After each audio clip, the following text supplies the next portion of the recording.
दोस्तों, इजराइल और फिलिस्तीन की जंग अब केवल दो देशों तक ही सीमित नहीं है। पहले यमन, ईरान और अब नॉर्थ कोरिया ने इजराइल को सबक सिखाने का फैसला कर लिया है।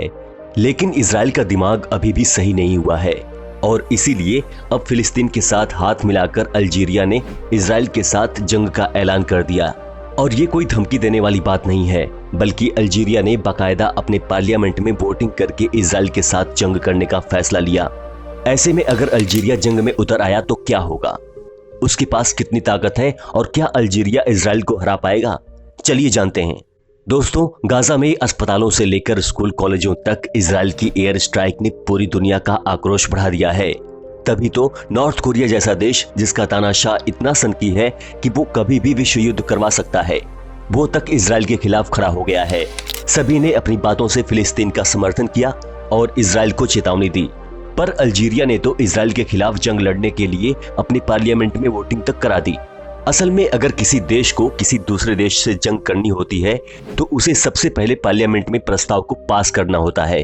बिना प्रस्ताव पास कराए कोई भी डेमोक्रेटिक कंट्री दूसरे देश के साथ जंग नहीं लड़ सकती। और जैसे ही प्रस्ताव पास होता है, प्रेसिडेंट या फिर प्राइम मिनिस्टर जंग शुरू कर सकते हैं। और इसी हिसाब से अल्जीरिया के प्राइम मिनिस्टर इजराइल पर कभी भी धावा बोल सकते हैं।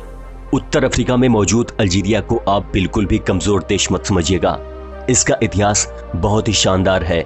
असल में दोस्तों, अल्जीरिया एक समय अपने ऑटोमन साम्राज्य का हिस्सा हुआ करता था, जिसे उसकी खतरनाक मिलिट्री पावर के लिए जाना जाता था। यानी कि युद्ध करना और दुश्मन को मुंह के बल लाकर खड़ा कर देना अल्जीरिया का पुराना काम है। इतना ही नहीं, युद्ध का बेहतरीन इतिहास होने के साथ साथ अल्जीरिया इकोनॉमिक तौर पर भी किसी से कम नहीं है। तभी तो इस देश के पास पेट्रोल और नेचुरल गैस का भंडार मौजूद है। यहाँ की जीडीपी का 1/3 हिस्सा पेट्रोलियम और नेचुरल गैस को एक्सपोर्ट करने से आता है। और यही कारण है कि वर्ल्ड बैंक अल्जीरिया को एक अमीर देश मानता है, जिसके पास ना ही प्राकृतिक संसाधनों की कमी है और ना ही पैसों की। इस देश ने शुरुआत से ही अपनी इकोनॉमिक कंडीशन को बेहतर बनाए रखा है और इकोनॉमी के साथ साथ उनकी मिलिट्री पावर भी कुछ कम नहीं है। दोस्तों, 4.5 करोड़ की आबादी वाला ये देश अपनी सुरक्षा में कोई कमी नहीं छोड़ता है और युद्ध के लिए हमेशा तैयार रहता है, जिसके कारण आज यहाँ 1,35,000 रिजर्व और लगभग 1,30,000 एक्टिव सैनिक हैं। इसके अलावा 2 लाख पर्सनल्स की इनकी पैरामिलिट्री फोर्स है, जिसे मेंटेन करने के लिए अल्जीरिया अच्छा खासा पैसा खर्च करता है। इसी के साथ ही ये देश अफ्रीका का सबसे बड़ा डिफेंस बजट वाला देश है और 1990 के दौरान तो इनके पास पीसफुल न्यूक्लियर प्रोग्राम भी मौजूद था, क्योंकि अल्जीरिया शुरुआत से ही अपने डिफेंस सिस्टम को मजबूत बनाना चाहता था, जिसकी शुरुआत होती है फ्रांस की करतूत से, क्योंकि वो फ्रांस ही था जिसने अल्जीरिया के ऊपर कई सारे जुल्म किया। फ्रांस ने अल्जीरिया को अपना गुलाम बना लिया था और 1830 से लेकर 1962 तक ये देश फ्रांस का गुलाम था। इस दौरान फ्रांस ने अल्जीरिया के लोगों पर कई सारे अत्याचार किए। लंबे समय तक अल्जीरिया लाचार था, पर जब फ्रांस की क्रूरता बढ़ने लगी तो अल्जीरिया ने पलटवार करने का फैसला किया और फिर यहाँ के लोगों ने मिलकर फ्रांस को अपने यहाँ से भगा दिया, जिसे अल्जीरियन रिवॉल्यूशन या फिर अल्जीरिया वॉर ऑफ इंडिपेंडेंस भी कहा जाता है।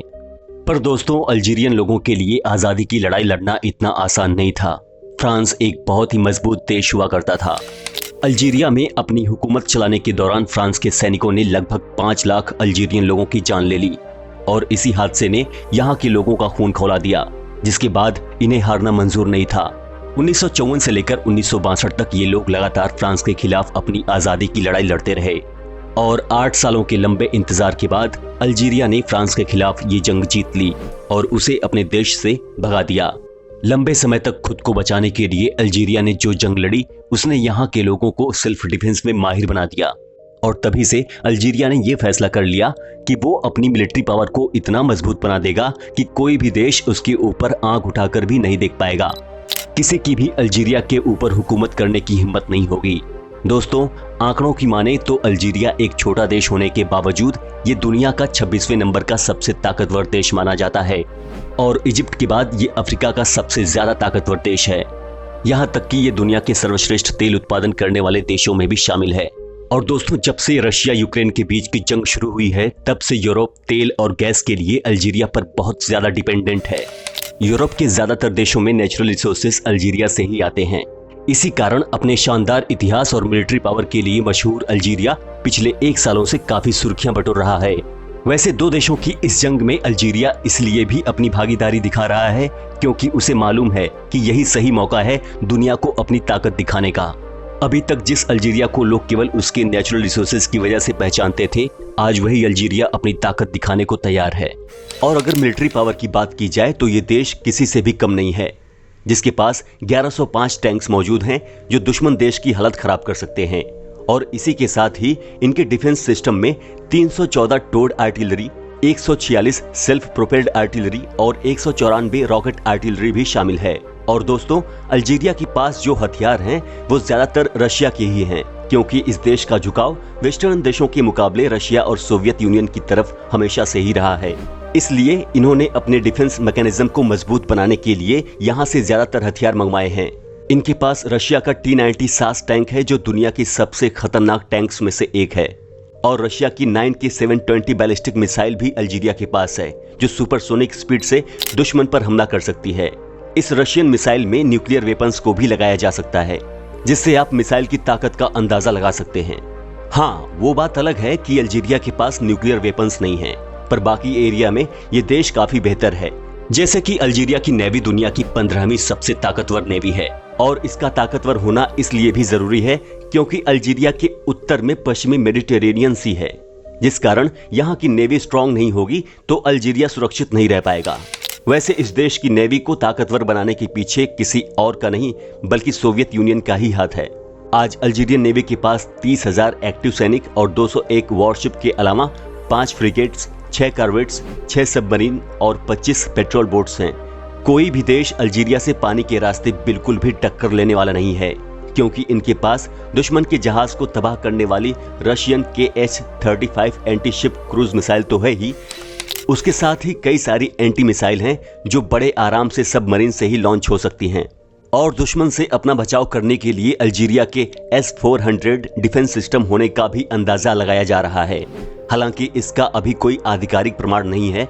कुछ लोगों का ये मानना है कि रूस ने ये सिस्टम अल्जीरिया को दे दिया है, पर इसका कोई पुख्ता सबूत नहीं है, इसलिए हम इस पर कोई आधिकारिक बात नहीं कह सकते। पर हाँ, हम ये जरूर कह सकते हैं कि इजराइल से मुकाबला करने के लिए अल्जीरिया के पास ताकत की कोई कमी नहीं है। और अगर आपको अभी भी यकीन नहीं होता है तो जरा अल्जीरिया की एयरफोर्स पर भी नजर डाल लीजिए, जिसे साल 1962 में बनाया गया था, जब अल्जीरिया फ्रांस से आजाद हुआ था।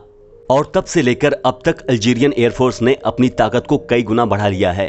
एक तरफ इनके पास 11 एयरबेस और 14,000 एक्टिव पर्सनल्स मौजूद हैं, तो वहीं दूसरी तरफ हवा में जंग लड़ने के लिए अल्जीरिया के पास 564 एयरक्राफ्ट मौजूद हैं, जिनमें से 90 fighter jet, 22 attack aircraft, 270 helicopter और 50 अटैक हेलीकॉप्टर्स हैं। अल्जीरिया की एयरफोर्स के पास जो फाइटर जेट्स हैं वो भी रूस के हैं, जिसमें से MiG-29, MiG-25 और Su-30 जैसे फाइटर जेट्स शामिल हैं।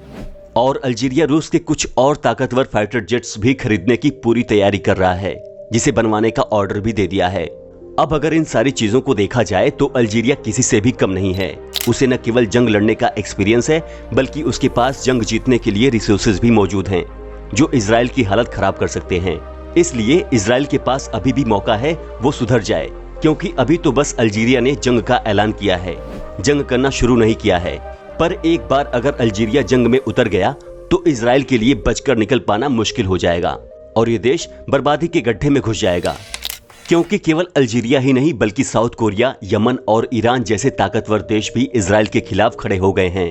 और उन्होंने खुले तौर पर यह कह दिया है कि अगर इजराइल अपनी हरकतों से बाज नहीं आया तो उसे बहुत बड़ा खामियाजा भुगतना पड़ेगा। पर अब देखना यह है कि इन सारी चीजों का इजराइल पर क्या असर पड़ता है। क्या इजराइल जंग के मैदान में अपने कदम पीछे लेगा, या फिर चोरी चुपके अमेरिका का सहारा ले रहा इजराइल और भी ज्यादा खूंखार हो जाएगा। बाकी आपका इस पूरे मामले में क्या कहना है, कमेंट में बताना ना भूलें। और अगर आप इसी तरह की वीडियोस लगातार देखते रहना चाहते हैं तो हमारे चैनल को लाइक, शेयर और सब्सक्राइब जरूर कर दें। धन्यवाद।